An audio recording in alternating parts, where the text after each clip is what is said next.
1 এপ্রিলের রাতে আমরা এসে পৌঁছেছিলাম এনজেপি। পরের দিন জলপাইগুড়ির সমতল ছেড়ে আমাদের যাত্রা শুরু হয়েছিল পাহাড়ি আঁকাবাঁকা রাস্তা ধরে এক স্বপ্নের জগতের উদ্দেশ্যে।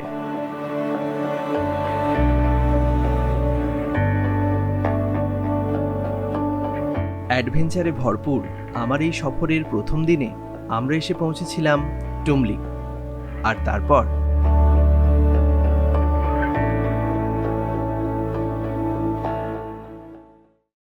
টুমলিংকে বিদায় জানিয়ে আমরা পাড়ি দিলাম সান্দাকফুর উদ্দেশ্যে। টুমলিং থেকে সান্দাকফুর দূরত্ব 19 কিলোমিটার। তবে অসম্ভব রকমের দুর্গম রাস্তার জন্য এই দূরত্ব যেতে আমাদের সময় লাগবে প্রায় 4 ঘন্টা। আজ আমরা টুমলিংয়ের প্রায় 2930 মিটার থেকে সান্দাকফুর প্রায় 3640 মিটার উচ্চতায় উঠব।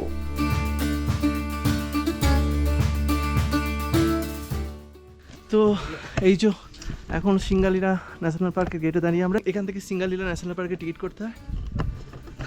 এই যে গাড়িগুলো দাঁড়িয়ে আমাদের, আর এই যে ticket counter. One day Sandakpur, one day Charrati. Charrati, 2 days. তো এখানেই ভেহিকেল চার্জ 480 প্লাস 200 টাকা করে পার হেড। তো আমাদের টোটাল হয়েছে, টোটাল কত হলো? 4560. 4560। দুটো গাড়ি আছে আমাদের, প্লাস 9 জন member. 10 vehicle charges 500 per person.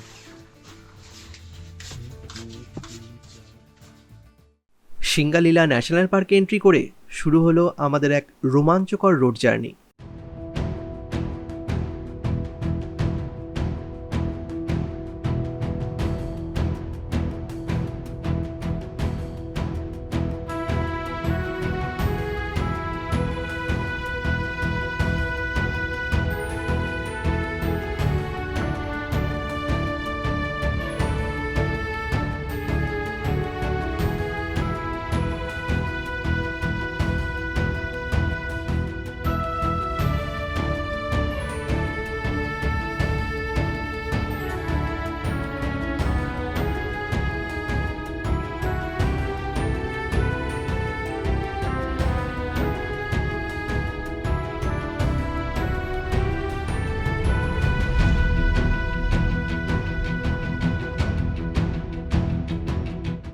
পাহাড়ি আঁকাবাঁকা সরু রাস্তায় অসম্ভব দক্ষতায় গাড়িগুলো একে অপরকে যেভাবে পাশ দিচ্ছে তা দেখে বুকটা একটু কেঁপে ওঠে বই কি।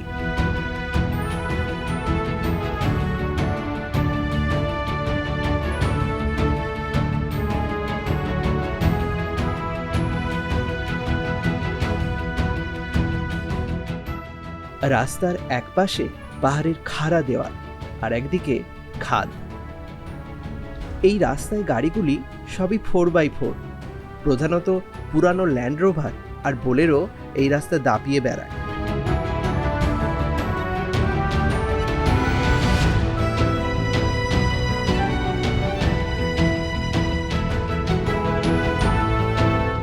টুমলিং থেকে গৈরিবাস পর্যন্ত এই রাস্তাটি একটি জঙ্গল ট্রেল। ছোট ছোট সরু সরু এক ধরনের বাঁশ গাছ এবং রডোডেন্ড্রন গাছ এই রাস্তায় চোখে পড়বে।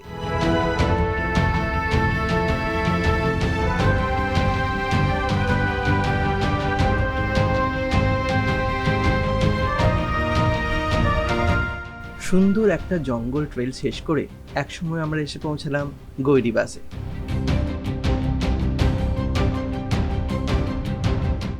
গৈরিবাসে আমাদের পারমিট চেক করিয়ে একটু টি ব্রেক নিয়ে আবার আমরা যাত্রা শুরু করলাম। টুমলিং থেকে গৈরিবাস, যার উচ্চতা 2621 মিটার, অনেকটা ডিসেন্ট করতে হয়েছিল। এবার আবার চড়াইয়ের পালা।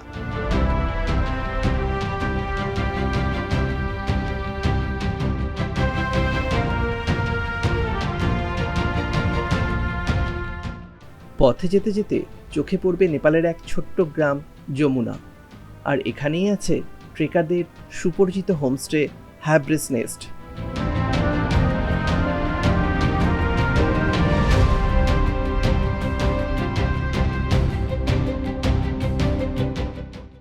যমুনা ছেড়ে আমরা আরও উপরে উঠতে লাগলাম।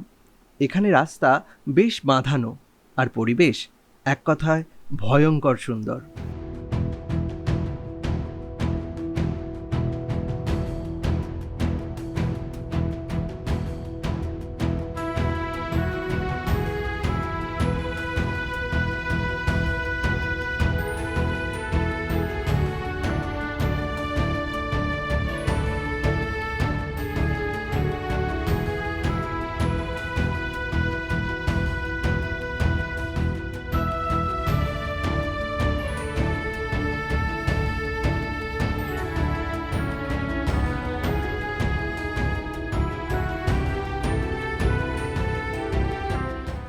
এই সৌন্দর্যের আস্বাদ নিতে নিতে একসময় আমরা এসে পৌঁছালাম সমুদ্রতল থেকে 3186 মিটার উচ্চতায় অবস্থিত কালীপোখরিতে।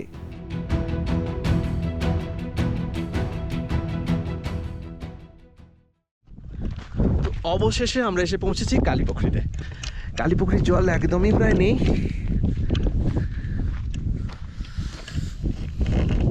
মেঘলাও হয়েছে ওয়েদারটা কিছুটা।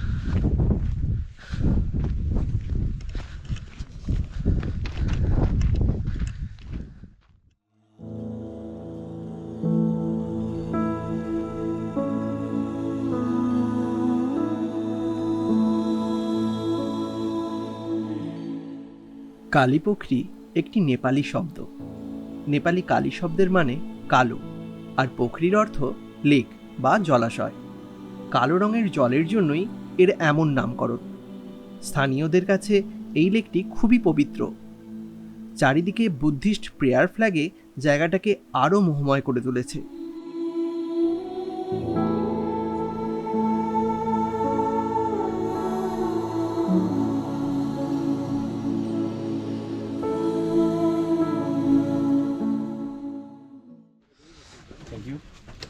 তো এইটা হলো ওল্ড মঙ্কের বোতলে রডোডেন্ড্রনের, অ্যাকচুয়ালি রডোডেন্ড্রনের জুস বলতে পারি, কিন্তু এটাও নেশা লাগে এবং ভালোই লাগে। এটা 300 টাকা বোতল, যে কোনো জায়গায় এখানে 300 টাকাই বোতল দেখলাম। তবে এখানে গ্লাস নিতে গেলে, এখানটায় আমরা কালীপুকুরির কাছে এসেছি, গ্লাস নিতে গেলে এটা 100 টাকা পড়ে, যেটা টুমলিংয়ে 50 টাকা। একটু খাই।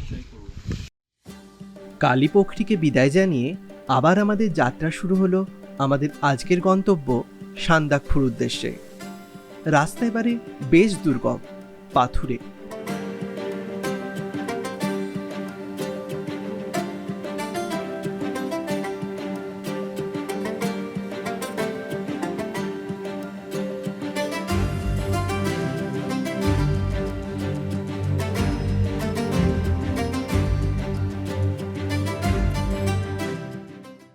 তবে প্রকৃতি এবারে আমাদের আর নিরাশ করল না।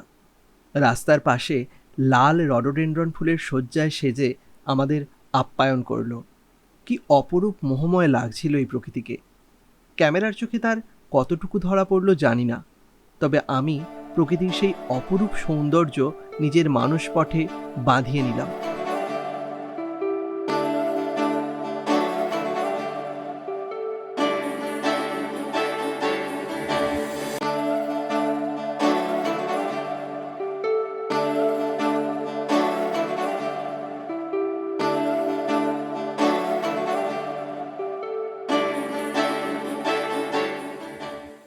রাস্তার দুর্গমতা ধীরে ধীরে বাড়তে লাগলো, আর তার সাথে উচ্চতাও।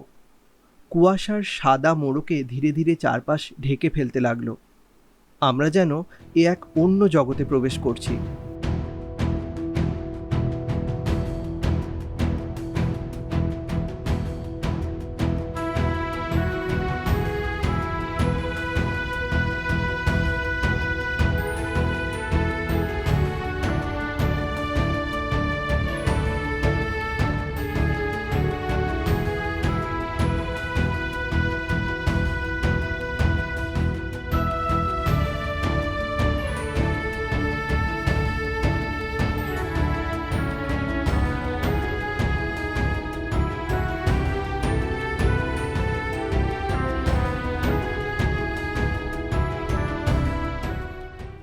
কিছু কিছু জায়গায় কুয়াশার কারণে দৃশ্যমানতা একদমই কমে যাচ্ছিল। দুর্বল হৃদয় অথবা অ্যাক্রোফোবিয়ায় ভোগা মানুষেরা এই শেষের কয়েক কিলোমিটার রাস্তা চোখ বুজে ইষ্ট নাম জপ করতে করতে যাবেন।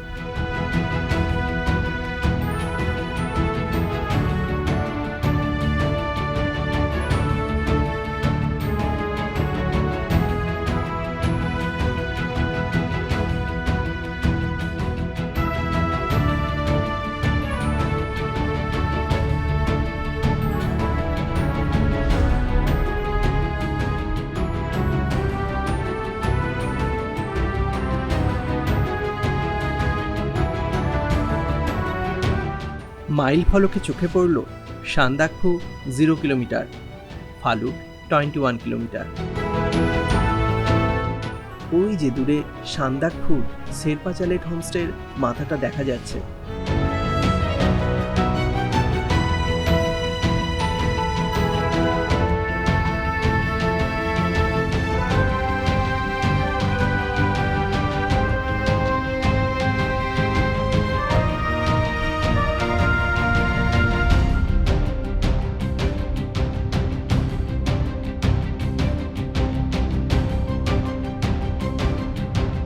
অবশেষে এসে পৌঁছালাম আমাদের আজকের গন্তব্য সান্দাকফু।